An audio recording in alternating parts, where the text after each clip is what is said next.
Before we begin, let me ask you something. Have you ever witnessed a moment so unexpected, so powerful, that it felt like God Himself placed the right people at the right place and the right time?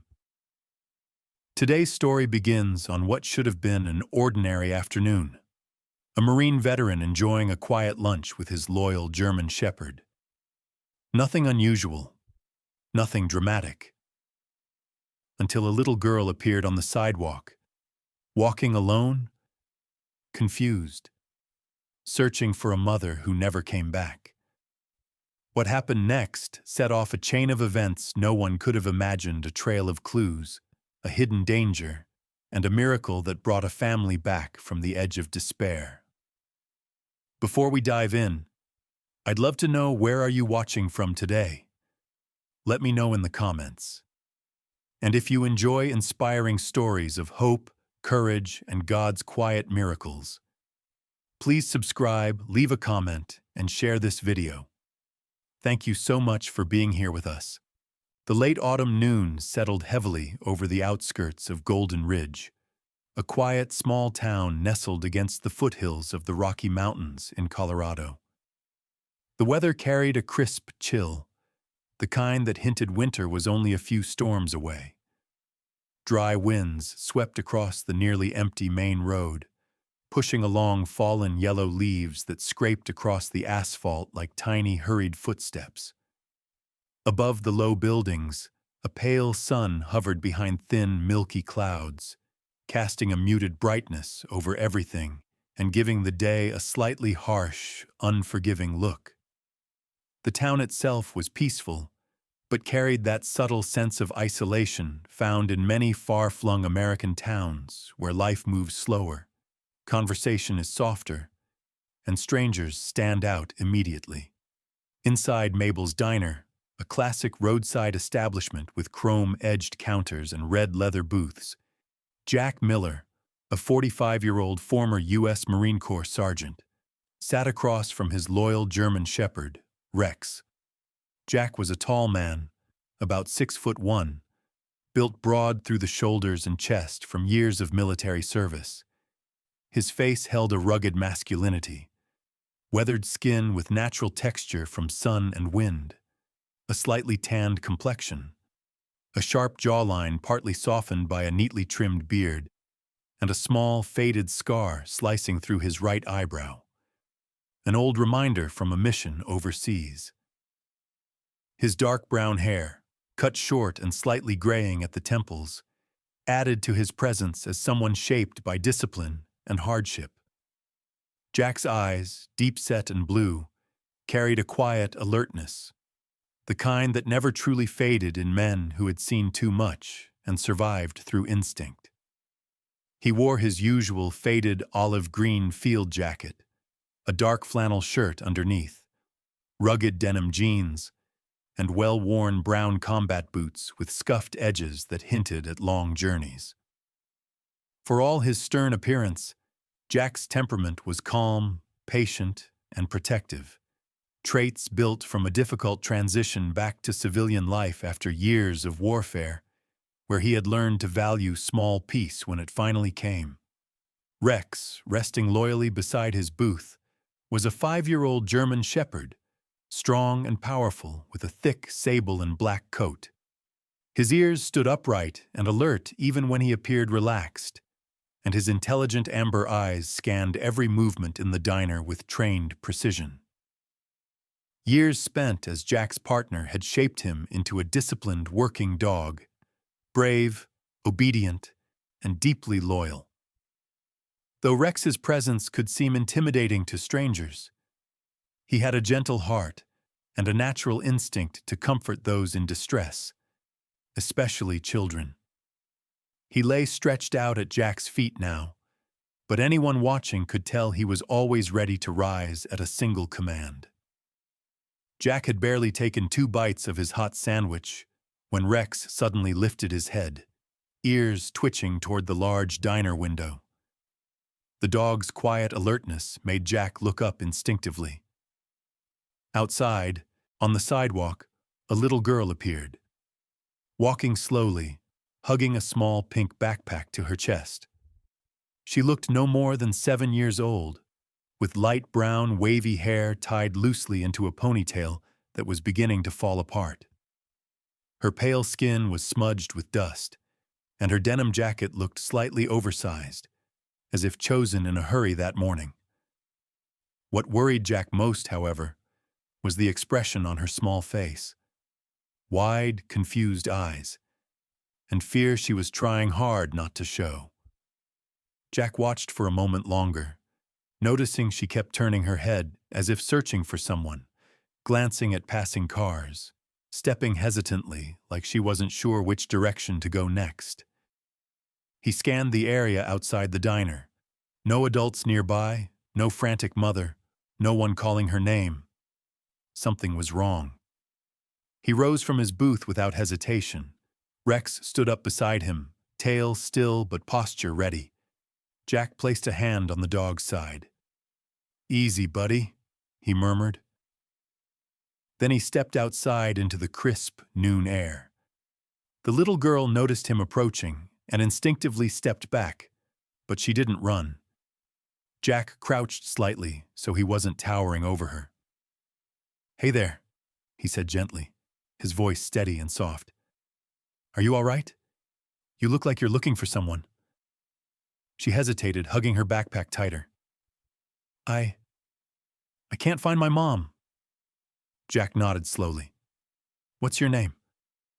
"Emily," she whispered, her voice trembling.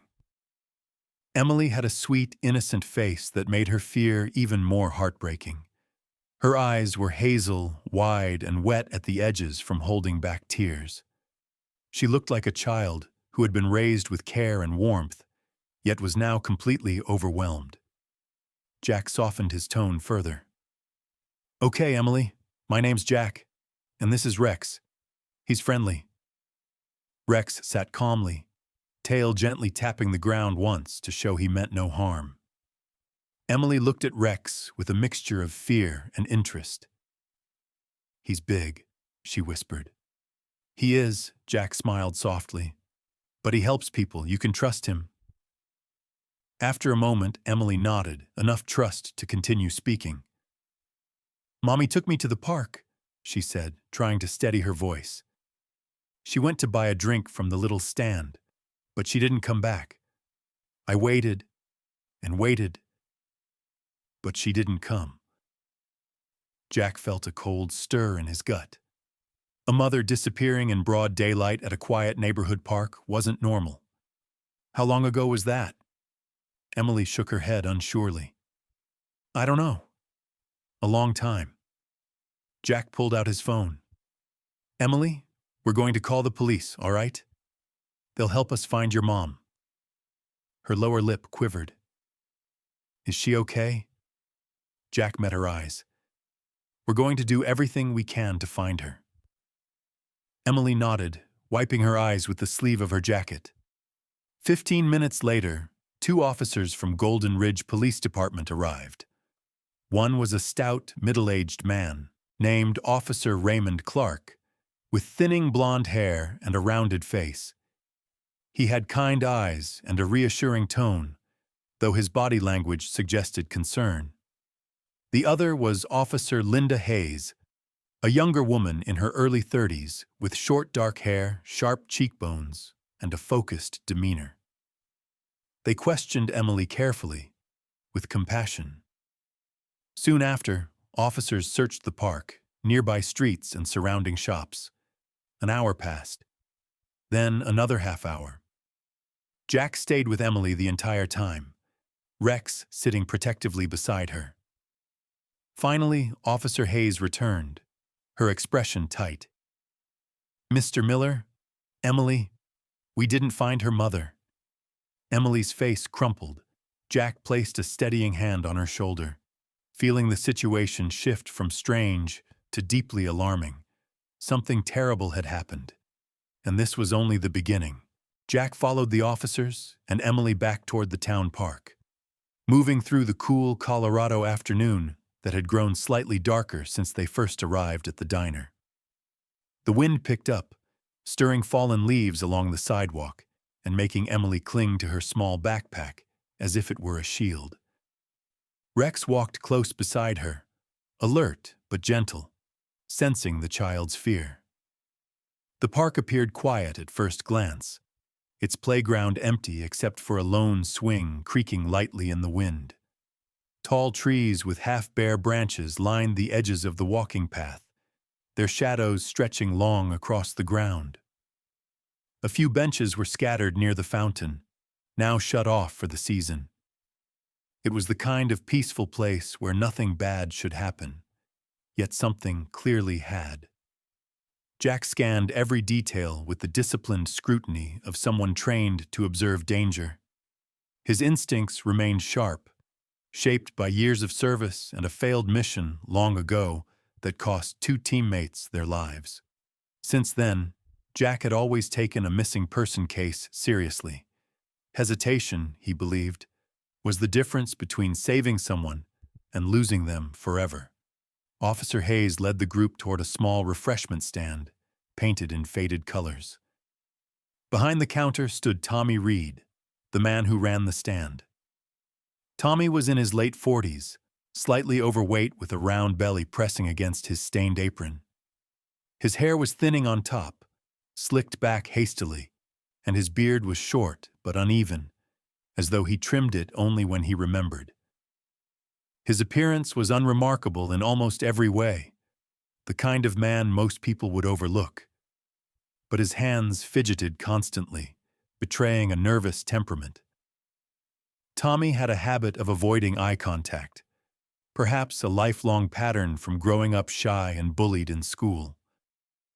Despite his anxious manner, he seemed genuinely concerned. Officer Clark approached him first. "Sir, this is the girl whose mother went missing. We need you to tell us everything you saw." Tommy swallowed hard and glanced at Emily, whose hazel eyes watched him with a fragile mixture of hope and fear. I think I saw her mom. Earlier today." He wiped his palms on his apron, leaving faint smudges. "She bought a bottle of water. Then, well, a man came up to her." Jack stepped slightly forward, his posture steady but intense. "What kind of man?" Tommy hesitated, then answered, "Tall. Maybe 6 feet or a little more. Skinny but not weak-looking. He had dark hair, kind of long, like it hadn't been cut in a while." He gestured vaguely near his jawline. "He had a scruffy beard, too. Patchy, like he didn't take care of himself. His clothes looked worn, maybe dirty." Tommy's eyes tightened as he recalled the scene. He grabbed her arm, hard. "I thought maybe they were arguing. Couples fight, you know? I didn't think it was my business." Emily's breath hitched. Jack placed a reassuring hand on her shoulder. Officer Hayes took careful notes. "Did the woman look frightened?" Tommy nodded slowly. "Yeah, I mean, now that I think about it, she did." He exhaled shakily. "She tried to pull away, but he dragged her toward the back path behind the park. They disappeared pretty fast." Jack felt his jaw tighten. A heated argument didn't look like that.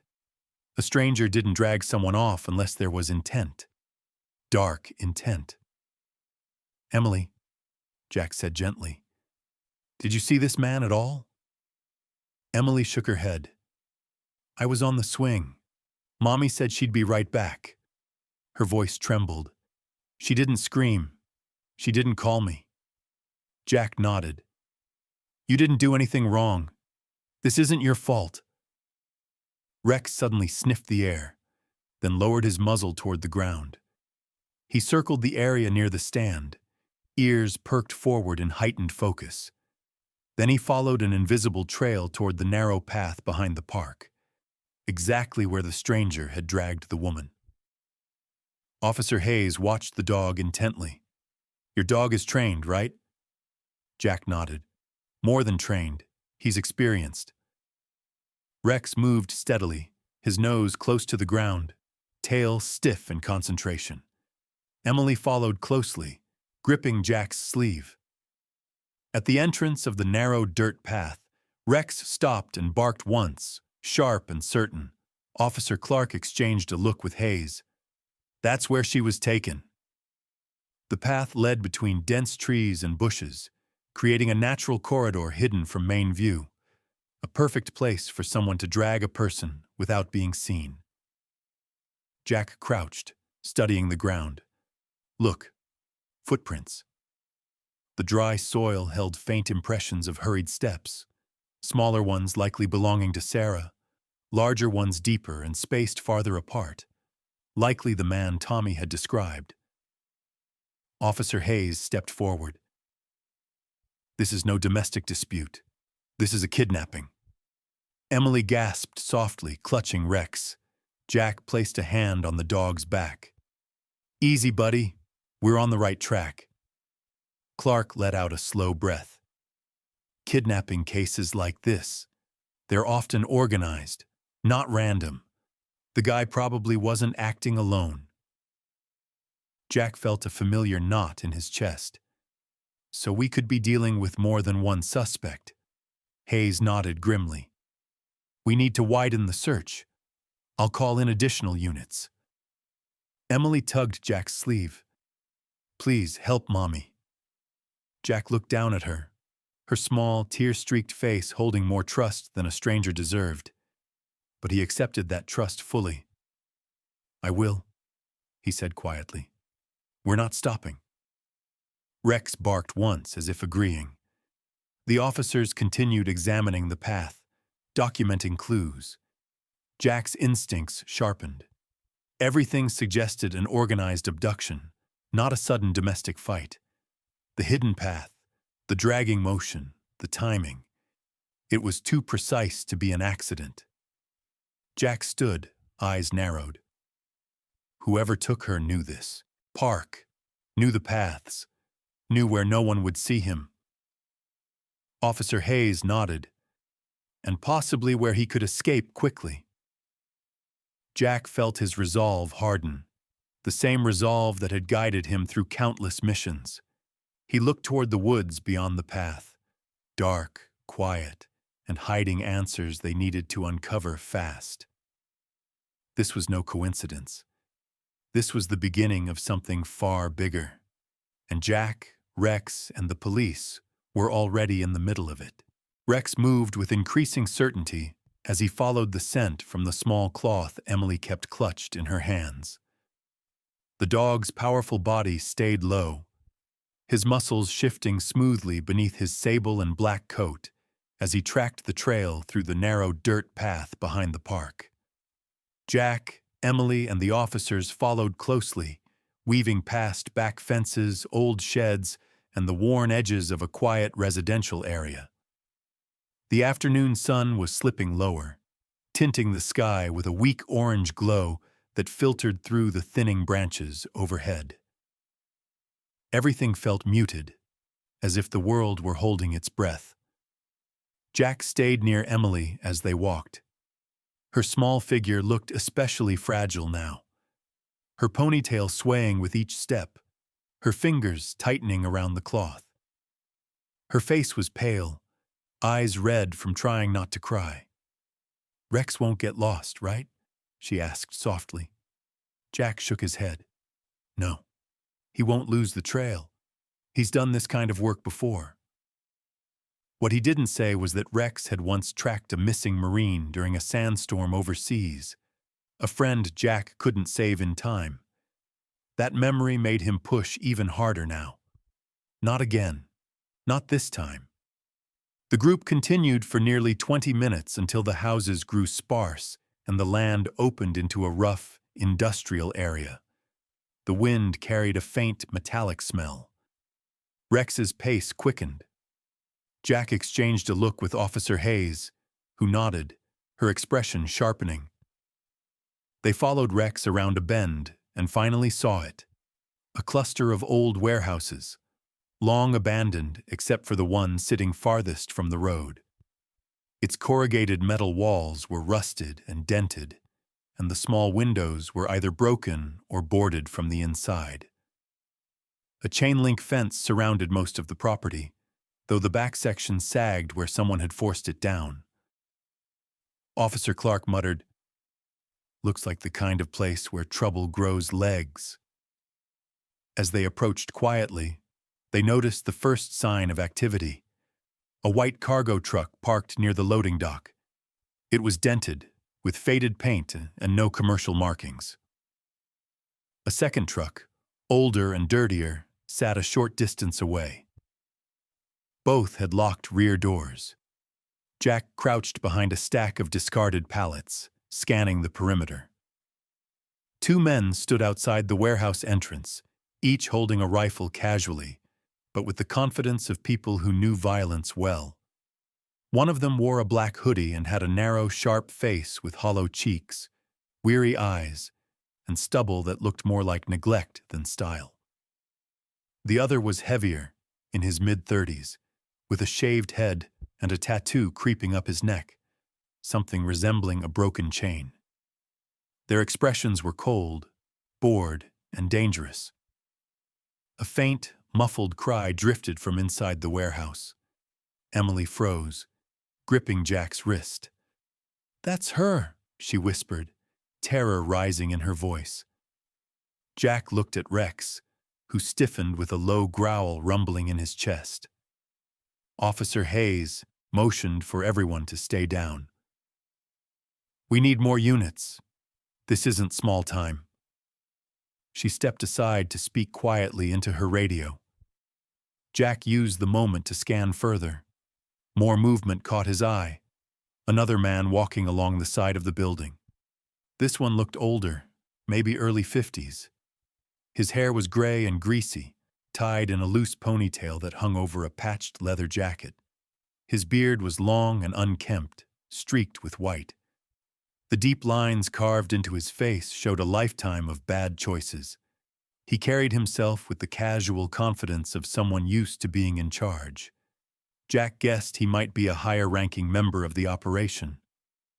The older man shouted something toward the warehouse door, his voice rough and commanding. Though Jack couldn't hear clearly, the tension in his tone suggested urgency. Whatever they were planning next, it wasn't good. Officer Hayes returned. "Backup is on the way, but it could take 15 minutes, maybe more. We need to stay hidden until then." Emily's eyes filled with tears again. "What if Mommy gets taken away before they come?" Jack looked toward the trucks. It was a legitimate fear. He lowered himself beside Emily. "Listen to me. We're not letting them take her. Not now. Not ever." As he spoke, Rex suddenly perked up, ears straining forward. Then came the sound again, the unmistakable echo of a woman crying out from inside the warehouse. This time louder, raw, filled with desperation. Emily broke down, sobbing silently into Jack's sleeve. Jack's heart clenched. Every instinct in him screamed to charge straight into the warehouse, but he forced himself to stay still. If he moved too soon, Emily's mother and the other women inside could be killed before help arrived. He had seen how criminals operated when cornered.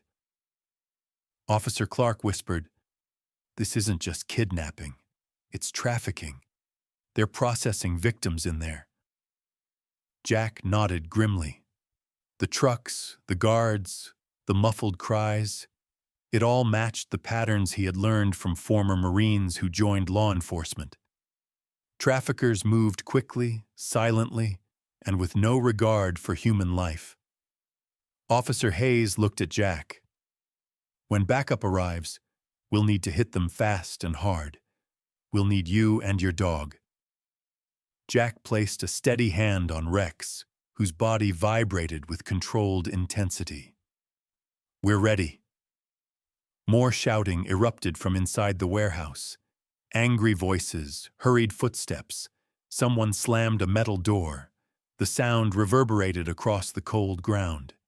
Hayes clicked her radio again. "Units, expedite.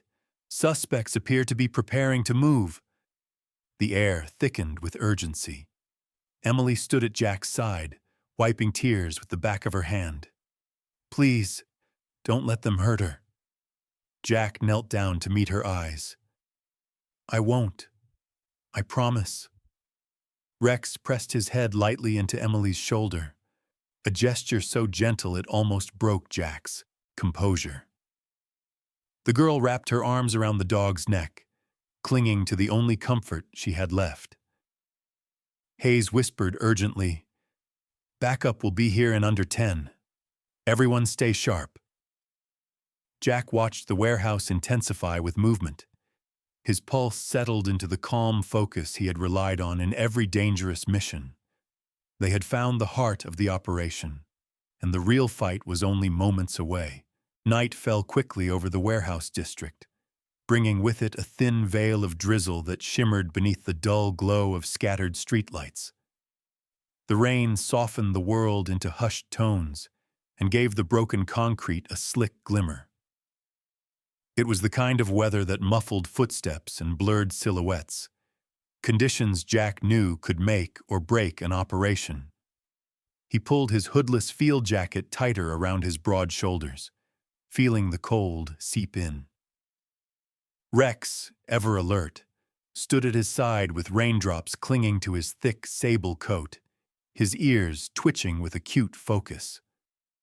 Backup units had finally arrived, forming a quiet perimeter around the warehouse. Among them was Sergeant Daniel Brooks, the tactical leader of the local SWAT unit. Brooks was a tall, muscular man in his early 40s with a clean-shaven head and a square, rugged jaw. His dark eyebrows framed intense brown eyes that rarely blinked under pressure. The man carried himself with the authority of someone who had spent years in high-risk operations. A long scar running diagonally across his forearm hinted at a brutal mission from his early days on the force, one that left him more disciplined and stern. Brooks greeted Jack with a short nod. "Heard you've got field experience," he muttered, voice deep and steady. Jack returned the nod. "Marine Corps, infantry." Brooks respected that. "Good. Stay close. Your dog will lead us in." The team split up quickly, as planned. The main entry team, led by Brooks, would storm the front to draw the guards' attention. Jack, Rex, Officer Hayes, and 2 SWAT members, a small infiltration group, would slip in through the back path Rex identified earlier, moving silently under cover of rain. The air tightened as everyone took their positions. Emily had been taken to a patrol car farther away, protected by officers. Before leaving her, Jack had crouched and promised he would find her mother. Her tearful whispered, "Please bring her back," echoed in his mind now. Brooks checked his radio. "Teams ready?" A series of soft affirmations followed. "Go." The raid exploded into motion. Gunshots erupted from the front entrance almost immediately. Warning shots from the guards, followed by controlled fire from the SWAT team. Shouts of panic echoed inside the warehouse, exactly as Brooks had intended. As the front teams engaged the guards, Jack and his group moved swiftly along the building's dark side, their footsteps swallowed by the soft rain. Rex ran slightly ahead, body low, muscles coiled with purpose. Jack reached the back door, a rusted metal panel with a bent frame. Hayes whispered, "We'll need to breach." One of the SWAT officers, Miguel Ortiz, stepped forward. Ortiz was a stocky man with olive skin and a shaved face. His expression remained calm, though his eyes sparkled with adrenaline. He planted a small breaching charge quietly. "Ready," he mouthed. The soft thump of the charge popped the door open without drawing attention. Inside, the warehouse was dim and smelled of oil, sweat, and rust. Metallic crates were stacked to the ceiling, forming narrow corridors. Distant yelling formed a chaotic backdrop as the main battle raged near the front. Rex shot forward. A guard rounded a corner just as the dog leaped. Rex slammed into the man's chest, knocking him backward. The guard dropped his weapon, shouting in alarm, before Rex pinned him with a fierce growl. Jack rushed in, securing the weapon while Hayes cuffed the man. "Good boy," Jack whispered, and Rex's tail flicked once in acknowledgement. The group pressed deeper into the maze of crates. Another guard fired a shot, the bullet sparking against a metal beam. Jack dove behind cover, gripping his handgun. Hayes returned fire, her movements sharp and controlled. Ortiz flanked the guard, tackling him with brutal precision. The chaos grew louder. Jack knew they were close. Then he heard it, a woman screaming. Not the muffled cries from earlier, but a desperate, terrified shout that ripped through the warehouse. Jack's pulse tightened.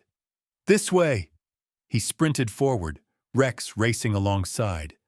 They reached a locked metal door, dented and hastily reinforced with a thick chain. Behind it came frantic pounding and sobbing.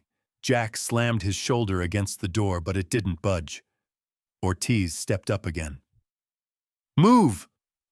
A strong kick shattered the weakened hinge. The door crashed inward. Inside, several frightened women huddled together. Among them, tied to a chair with ropes cutting into her wrists, was Sarah, Emily's mother. Sarah was a woman in her early 30s with long chestnut hair, now tangled and damp with sweat. Her face, normally gentle, was pale with fear. She had soft, rounded features, expressive brown eyes, and a slender build. Dirt smudged her light skin, and her breathing came in trembling gasps. The moment she saw Jack and Rex, hope lit her eyes like a spark in the dark. Jack rushed to her, cutting the ropes. "Sarah, I'm here with your daughter. She's safe." Sarah choked on a sob. "Emily, oh God, is she all right?" "She's waiting for you," Jack said firmly. "We're getting you out." Hayes guided the other rescued women while Ortiz secured the hallway. Shouts echoed outside. The main teams were gaining control. The older leader from earlier burst out of a side passage, face contorted in rage, wielding a pistol. Before he could fire, Rex lunged, forcing him backward. Jack disarmed him and pinned him to the ground as Hayes handcuffed him. Moments later, Brooks radioed, "All suspects down or detained. Area secure." The warehouse fell silent except for the soft cries of relief from the rescued women. Jack helped Sarah stand. She swayed, weak from fear and exhaustion, but her eyes shone with fierce determination. "Take me to Emily," she whispered. And with that, the long nightmare began to break. The rain had eased into a cold mist by the time the last trafficker was handcuffed and escorted away from the warehouse. Emergency lights flickered across the cracked pavement, washing the night in pulses of red and blue. The SWAT officers checked every corner of the building, while paramedics tended to the rescued women. The tension that had electrified the air moments earlier slowly dissolved into exhaustion and relief. Jack stood beside Sarah near the open warehouse door. She leaned slightly against the wall for support, still trembling from the ordeal. Her long chestnut hair, matted by sweat and rain, clung to her pale cheeks. Sarah had delicate features, soft eyebrows, gentle brown eyes, and a slender frame. But the fear she had endured added a haunting depth to her expression. Even as she tried to steady her breathing, her eyes were filled with only one hope: seeing her daughter again. A patrol car pulled up near the perimeter, its headlights slicing through the mist. The passenger door opened, and a small figure stepped out cautiously. Even from a distance, Jack recognized Emily. She was still wearing the oversized denim jacket, her hair slightly tangled from hours of stress. Officer Clark walked beside her, holding a large umbrella to shield her from the drizzle.